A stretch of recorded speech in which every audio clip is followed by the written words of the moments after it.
Hi there, my name is Toby and this is part 4 of my series on effortless walking, and this time we're going to be doing something quite fun and unusual. We're doing something called floating, and it's based on White Crane Kung Fu. You'll recognize this from Karate Kid, the original version. So we're just starting off now here by standing up nice and tall, hands behind the head, lift up the shoulders and elbows, pull in the belly, lift up the rib cage, straighten up the legs, arch back a little bit, stretch up, but remember, always keeping the belly pulled in, and then gently bounce up and down on the balls of the feet. Feel that stretch and alignment in your whole body. You want this nice, tall, stretched out feeling through the spine, but it's a natural spine, an S curve in the spine. Now, keeping the shoulders and elbows where they are, just open up the arms to the sides. So you've still got this chest open, the sternum tilted up, the elbows are dropped down so you can feel the scapula rotate, the shoulders rotate and open up. The rib cage opens up, then the wrists turn over so the fingers are pointing away, and these are your wings, the white crane wings. Now the idea of this training here is to separate out the upper body and the lower body. So the upper body is held like this, floating like wings spread out apart, the white crane floating along, flying along. So you feel that structure in the upper body, and at the same time now lock out the legs and bounce on the toes. So you're synchronizing it all together, nice and easy. The secret is alignment and stretching. It feels like a stretch in the joints, even though the arms and legs may be bent. They're still stretching. There's a twist and a counter twist. So you feel this now here. You see, open the chest, rotate your shoulders back, scapula back so the elbows drop down, then twist the wrist over a little bit so the fingers drop, legs straight, and now we're just bouncing side to side, leaning a little bit to the side. You're just trying to use the ankle only, the Achilles tendon, just pushing the ball of the foot into the ground to bounce left and right and lean your body weight. So the upper body is held stationary, feeling the stationary position with the wings held open, and the legs also are stationary. All that you're doing is moving the ankles and connecting the body together. Then in between each exercise, just loosen up like that, twisting left and right, swinging the spine, but it's all about trying to feel the neutral spine. Now what we're going to do is a little bit lower, sit down into a chair. So the same thing, I'm on the ball of the foot, so I'm bouncing on the ankles, but I'm sitting down a little bit, bending my hips a little bit, so I'm projecting my hips a tiny bit back, just like I'm about to sit down on the chair. Now I can shift my weight left and right, again, bouncing into the ankle and the hip. Keeping the spine strong, upright, stretched up, belly pulled in, shoulders up and back. And now, as I'm going side to side, I'm just lifting up the other foot a tiny bit, feeling it pull inwards. Now we're going to try the same thing again here with the crane wings. Open up the chest, open up the shoulders, elbows down, feel that stretch through the arms and the shoulders, and again shifting your weight, sinking into a chair so the hips are also working, and gently lift up the other foot. Now the idea is to feel the center of gravity. You're working from your center of gravity, which is just below the navel, and the arms and legs are separate. The upper body and the lower body are separate. You're trying to learn how to feel these independent, and they move around this center of gravity. So here now we're starting to float a little bit. You see I'm sinking down in the chair, upper body here at the neck, the chin is just floating. The arms are outstretched like wings, and you're just shuffling about. So this looks quite comical. It's starting to look a little bit like a sort of traditional folk dancing or just messing about. And now even more funny, just pick up the other leg. It's like a crane. The white crane picks up the leg and stands on one leg. Now the idea is to float, floating along. So I'm moving my legs and arms independently, or rather my arms are held still. My center of gravity is floating, and my legs can lift up or down underneath that. So I've got to control my center of gravity, hold my body weight in one leg so that the other leg can pick up, and then I've got to gently bounce between the legs. This is about lightness, floating. Now a lot of internal styles have sinking. You sink down into the ground, and we can do that also. But most of what I'm doing, body efficiency, is sinking into your own center of gravity.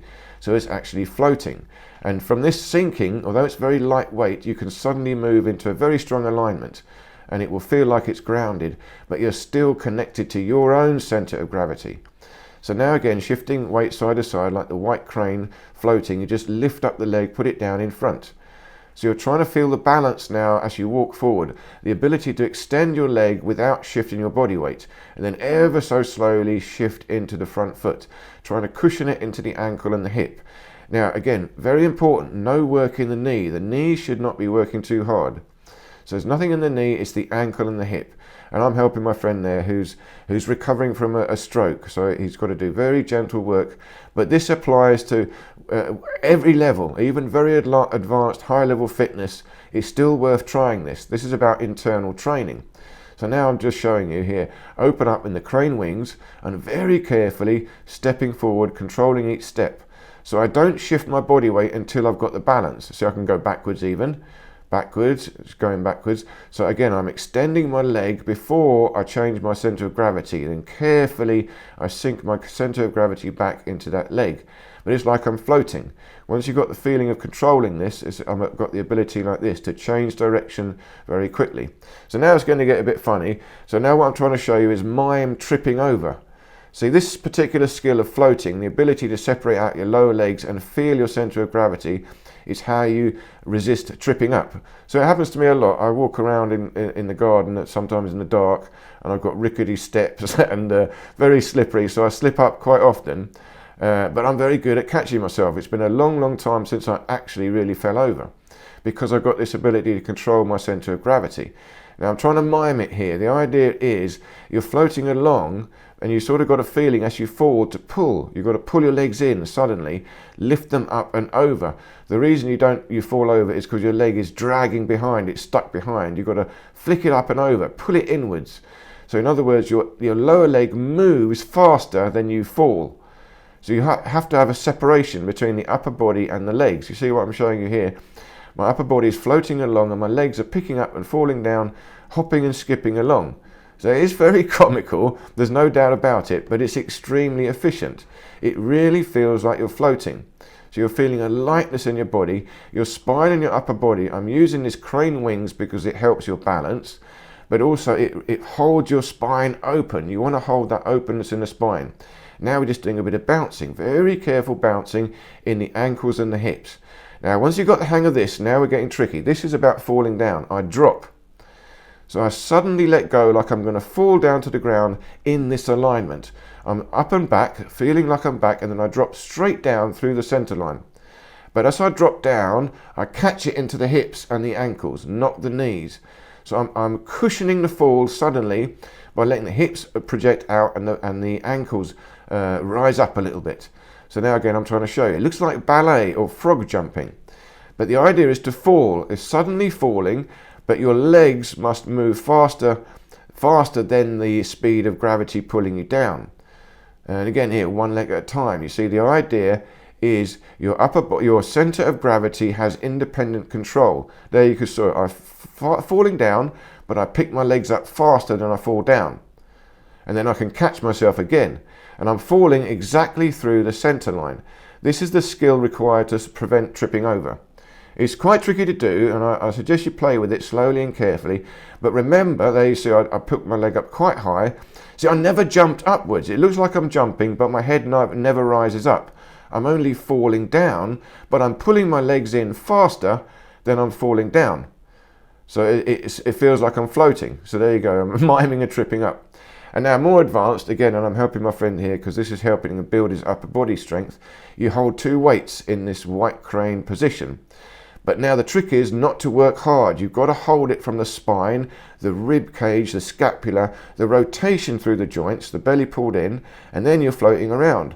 On the ball of the foot, hips projected slightly out, belly always pulled in a little bit, and you're shuffling about trying to keep the balance and maintain the control around your own center of gravity and a separation between the upper body and the lower body. So now I'm helping you here to try and really get the alignment right. So as you can watch me do it, and this might give you some help as well. You see, it feels a bit like you're leaning backwards and you're lifting them up from expanding the rib cage, feeling the rib cage open, the sternum tilt up, but you've got to pull the belly in, counteract that. Then you've got to rotate the shoulders outwards, backwards, so the elbows drop in and you feel the scapula activate. And then on top of that, so now here what I'm trying to do is that. Pull his elbow down and then let his wrist twist out. So you're going to feel a very powerful twist through your elbow, shoulder, wrist. You're activating the joints, the tendons. So you've got to do it very carefully. This is advanced, so not a heavy weight. And don't use a weight until you can do it empty-handed. And then once you've got that, you'll feel it. It holds itself. The twist and counter twist in the joints does the work, not the muscles. And then from there you breathe to the back of the ribs, hold the belly in and sink into the structure, sink into a chair or even with the straight legs. So you see I've still got a slight backwards arch but the belly pulled in. Now I'm holding it through the structure. Once I've got that, see, I can drop and lift the feet up, skip, hop, whatever I'm doing, I'm floating along. This is white crane kung fu. But of course it looks also comical like sort of traditional dancing. But I hope you can see the idea about body control, body alignment, and controlling from your own center of gravity. That's the key, because only that you can control. And doesn't matter if you're upside down, falling over, if you know that, you can do something. So thank you so much for watching. Please do go back and watch the others in the series, and do stay tuned for the next one coming very, very soon. And so thank you so much for watching, and I look forward to seeing you in any of these other videos here.